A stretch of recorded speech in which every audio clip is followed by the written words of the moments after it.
Hello there. In this video lecture, in this session, we are trying to learn what is the friction. As we know that the friction is every day we are experiencing. So, in this case, while you are holding the objects, while you are walking, and while you are riding the bike, whatnot, in every aspects of the life, this is most important thing. So, this way we are going to try to see what is the definition. Introduction I would like to give, it will going to be start with the definition here. As we know, the friction is always opposing the motion of a body when it is trying to move on the other objects. That means it is developing the resistance to the sliding motion of the object. And the main purpose here we are studying to find out the equilibrium condition, and so that we can find out the resistance. So for the best example you can see, the body is resting on an inclined plane. Suppose if you kept a body in the horizontal direction and it is at 0 degrees to the horizontal plane. Once you are shifting this angle 10, 15, 20, 30, then automatically which is going to be rested on the object which is inclined on the horizontal plane, that's going to be start to slide from that position, because the applying force here, the gravitational force is more than the frictional force, then automatically the body is going to be subjected to the motion. And here, so then how it is going to be? So there is the frictional force also has some limited resistance is going to be applied. Suppose in this case, when we are kept in the inclined plane, when the angle is going to be try to increase, then automatically the gravitational force is going to be more than the frictional force or the resistance force, and then the body is going to be moved. So then in this case, the limited amount of resistance to sliding between them, which is called the friction, we are going to say. The friction is the force distribution at the surface of the contact. As we know that there is a resistance is going to be developing between the two contacts, and that is going to be acting tangentially of the contact. At the same time, it is moving opposite to the motion of the body. So as we know that the friction we are going to be classified into two categories. The first one is going to be the dry friction, second one is the wet friction, and the third one also there, that is going to be the air friction we do have. Mostly say the fluid friction is nothing but either the liquid or the air will come in contact with the body. So first will comes to the dry friction. So in this dry friction, what will happen? So the dry friction, when the two dry objects, the two dry contact surfaces are going to be come into the picture. So there is no liquid phase between these two. But if the two solid bodies and there is a liquid phase is there, so then we can say that body is going to be subjected to the wet friction. When an object is moving in a fluid, that means in the liquid, the ship is moving in a water, and a missile is moving in air, there is the fluid is going to become into contact, and automatically the friction will going to be generating. So most of the time our engineering mechanics, we are dealing with the dry friction. So in this case, the friction between the dry surfaces in contact is called the dry friction, and it is always deals by the Coulomb friction. We are also called this is the Coulomb friction. And here, what is the main cause? How the resistance force is going to be developing between the two contact surfaces? The major cause of such a friction is believed to be interlocking of microscopic protuberances. So in this case, the two contact surfaces, they have some irregular surface. Even though we are making a polishing on that surface, but still there is going to be this kind of protrusions are going to be there. That means irregular surface is going to be maintained on that surface.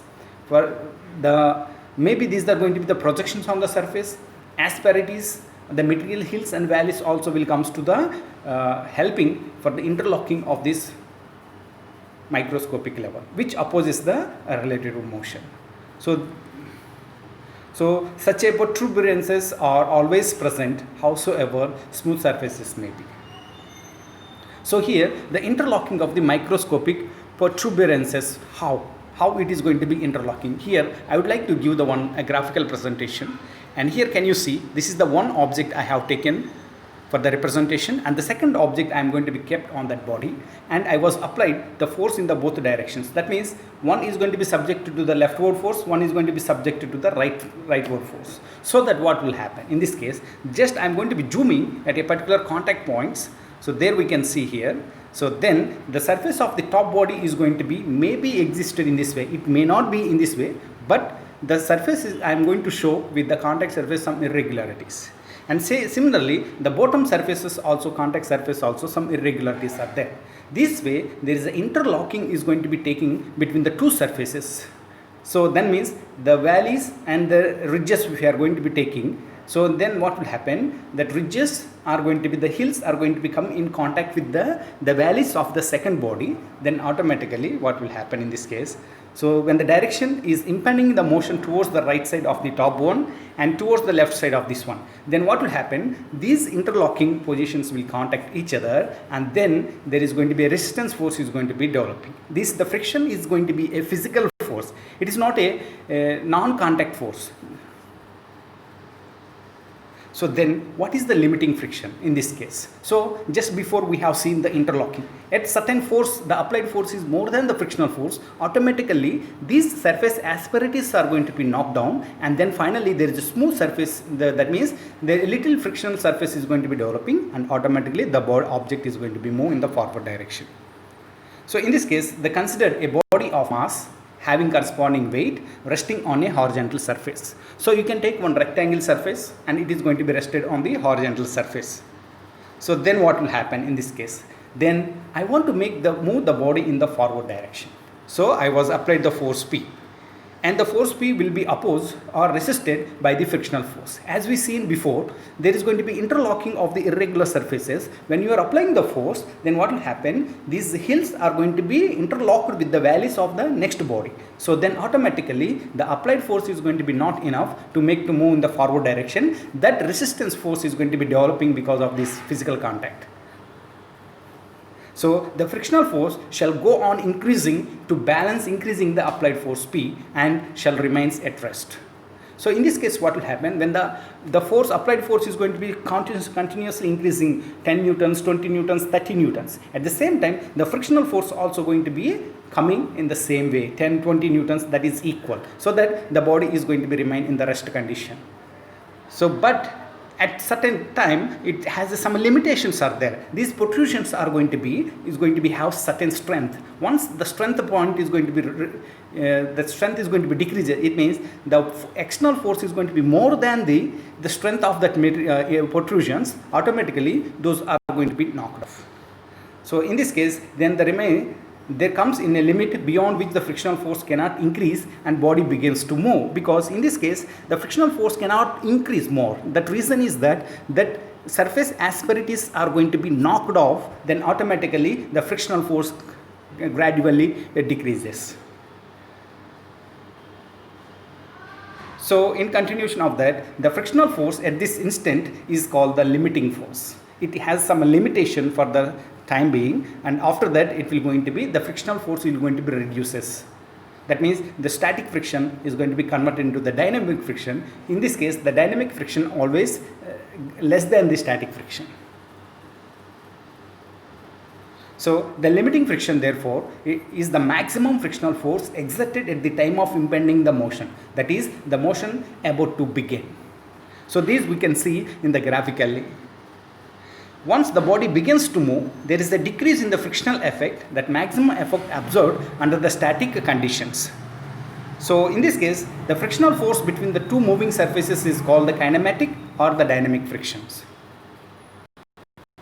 So here I would like to take the body. Already we defined the limiting time. We have taken one horizontal plane, and a rectangle surface is going to be mounted on this one. As we know that if you are going to draw the free body diagrams for this one, there is going to be a self weight is going to be acting on this member. At the same time, we are applying the force P in this direction. So then what will happen, the body is trying to move towards that side, but at certain time of that it is not going to move because of the interlocking of the object surface as well as the horizontal surface. So then he is trying to applying the motion in this direction, but there is going to be a normal reaction which is acting opposite, that means opposite to the self weight of the system.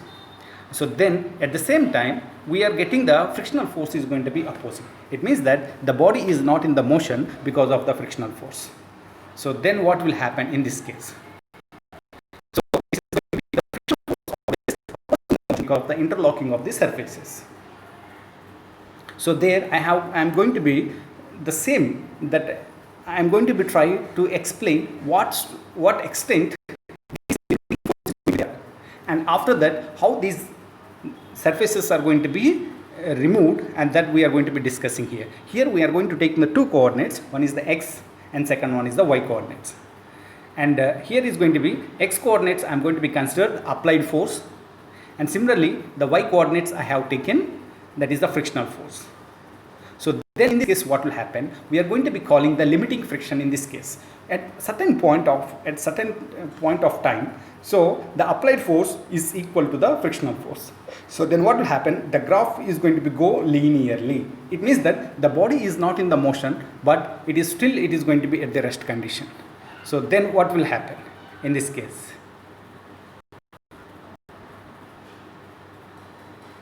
So then what will happen, when these protrusions, the surface asperities are going to be knocked off, then what will happen, the frictional force is going to be start to decrease in the downward direction, but the P is going to be continuously applying in this case, and whatever the amount of the force we are applying, the body is using to knock off the surface asperities. That means the interlocking is going to be, that means the external force is going to be more, automatically the surface asperities are going to be knocked off.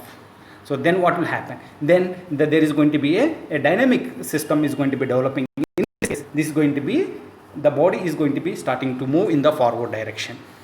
So further we are going to be trying to see, I have drawn a line at the point of the friction decreases. So there we can see that towards the left side I can say that is the body is in the equilibrium condition. It means that the body is going to be at the rest condition. And similarly the body is going to be, the green side we can say that is the body is in the motion. It means that the frictional force is going to be less than the applied force. So then we can say this is the green zone, we are going to say the dynamic friction. The red zone we are going to be say that is the static friction. So in this case, can you see the F is equal to P. 1 unit of the load we applied and then 1 unit of the friction is going to be generating, and up to it will going to be move to the limiting friction. So then in this case that yellow color is going to be representing over here, that's going to be, in this case what will happen, the frictional force is going to be start to decreases because the surface asperities interlocking is going to be a knocking off, and here the P is going to be become constant. Excessive forces whatever we are applying, that is used to remove the surface asperities. And then in this case we can see the frictional force always maintain the constant from the dynamic side at the motion, but continuously we are applying the force P because we need to keep the body is in the motion. And here the further I am going to be explaining in terms of the mechanical interlocking of the surfaces. So the same diagram I have taken over here, that's going to be representing the limiting force and the dynamic force as well as the friction, always how it is going to be reducing. There we can see I am going to be show from the point to point over here. So then what I am going to do, I will take here the starting point, and the starting point here the two bodies are in contact to each other. So that's I am going to show. But slowly we are applying the force. So then what will happen in this case?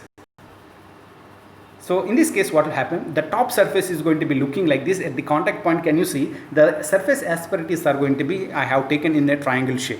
That may not be the triangle shape, maybe irregular shapes also going to be existed. For the explanation I had given over here. And then the second body is going to be representing over here. They will see the contact points are going to be interlocked at the point. So then we are applying the forces and automatically the bodies are trying to move in the opposite direction. So then what will happen? So there we can see the yellow diagram time. What will in this case, the surface asperities they started to knock off.